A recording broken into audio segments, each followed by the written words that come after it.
dans le prochain épisode de Demain nous appartient.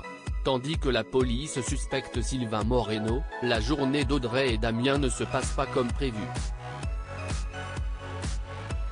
En parallèle, Claire et Sébastien passent une étape dans leur relation. Attention, les paragraphes qui suivent contiennent des spoilers sur l'épisode de Demain nous appartient diffusé demain soir sur TF1. Si vous ne voulez rien savoir, ne lisez pas ce qui suit. Mercredi 19 octobre dans Demain nous appartient. La police suspecte Sylvain Moreno. La famille Donier est en deuil et c'est avec une immense douleur que William et Bénédicte se rendent à la morgue pour identifier le corps de leur père. De son côté, Brigitte ne les accompagne pas car c'est au-dessus de ses forces. Pendant ce temps, la police a reçu le rapport d'autopsie. Selon le médecin légiste, Régis serait mort vendredi dernier entre 16h et 18h à cause d'un coup de poing particulièrement violent qui a provoqué une hémorragie cérébrale massive. Malheureusement, la police n'a aucune piste puisque la personne qui a tué Régis a nettoyé le visage du défunt avant de l'enterrer.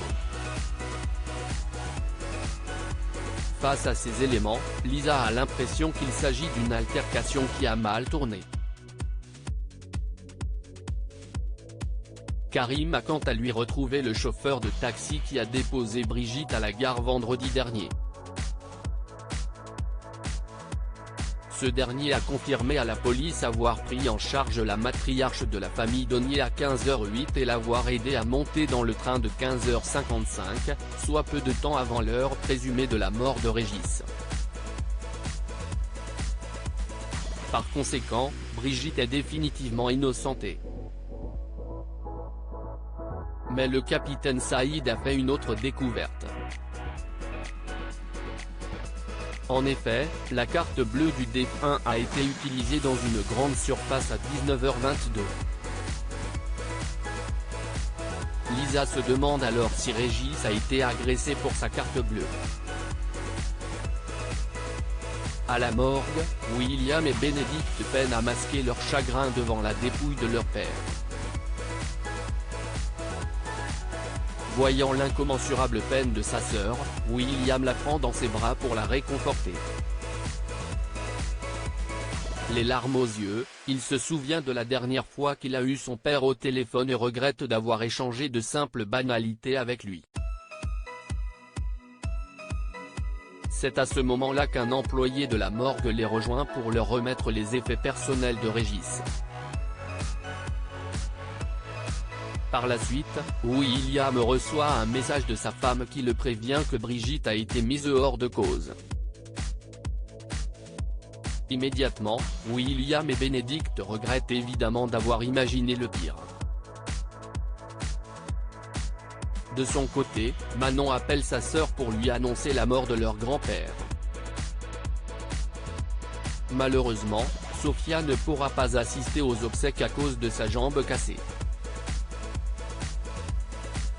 Peu après, Dorian apporte son soutien à sa cousine et se dit même très heureux d'avoir fait équipe avec elle pour essayer de réconcilier leurs grands-parents. Non loin de là, Lisa est parvenue à récupérer la copie du ticket de caisse de la personne ayant utilisé la carte bleue de Régis.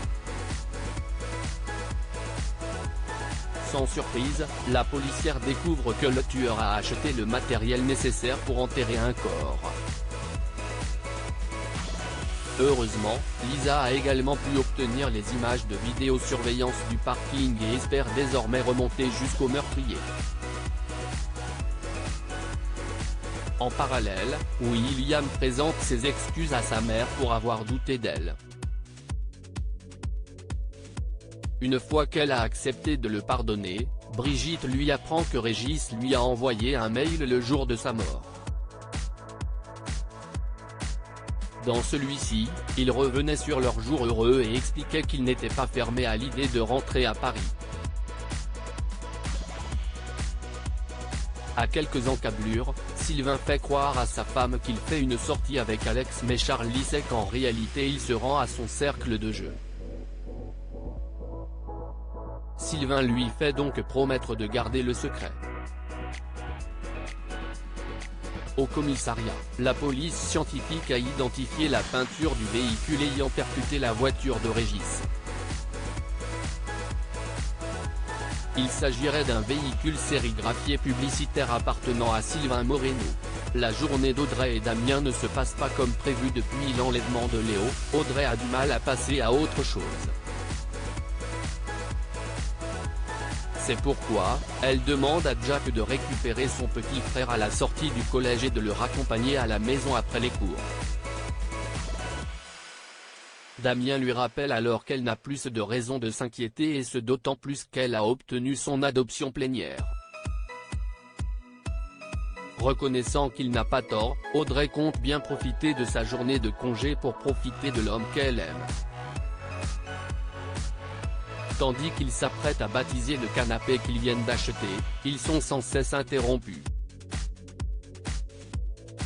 D'abord par Jack qui a oublié son livre de maths, puis par Alma qui s'invite à boire le café, par un collègue de Damien et pour finir par l'alarme à incendie qui ne cesse de sonner. Et pour couronner le tout, Audrey croit avoir vu un serpent dans l'appartement. Claire et Sébastien passent une étape dans leur relation. Claire et Sébastien ont passé le week-end ensemble pour apprendre à se connaître. Si elle a trouvé cela très agréable, la jeune femme aurait cependant préféré passer la nuit avec Sébastien. En effet, le père de Raphaël avait réservé 2 chambres car il ne voulait pas lui imposer de partager le même lit. Désirant aller plus loin avec lui, Claire propose donc qu'ils se rejoignent ce soir. Ce qu'il accepte. Plus tard, Sébastien croise Marianne au Spoon et l'invite à boire un café. Après lui avoir raconté son week-end avec Claire, le procureur confie que cette dernière aurait souhaité qu'il se montre plus entreprenant. Seulement, Sébastien, qui n'est pas habitué à ce genre d'histoire d'amour, a plutôt opté pour la prudence. Pour mieux gérer son stress, Marianne lui prescrit alors un petit médicament. Par la suite, Sébastien retrouve sa petite fille sur le port, laquelle se livre auprès de lui sur sa relation avec Dorian. Si Camille a l'impression que leur relation s'essouffle un peu, elle est surtout attirée par un autre lycéen et sait qu'elle va devoir faire un choix. En fin de journée, Claire débarque dans le bureau de Sébastien. Après s'être embrassés, ils finissent par faire l'amour.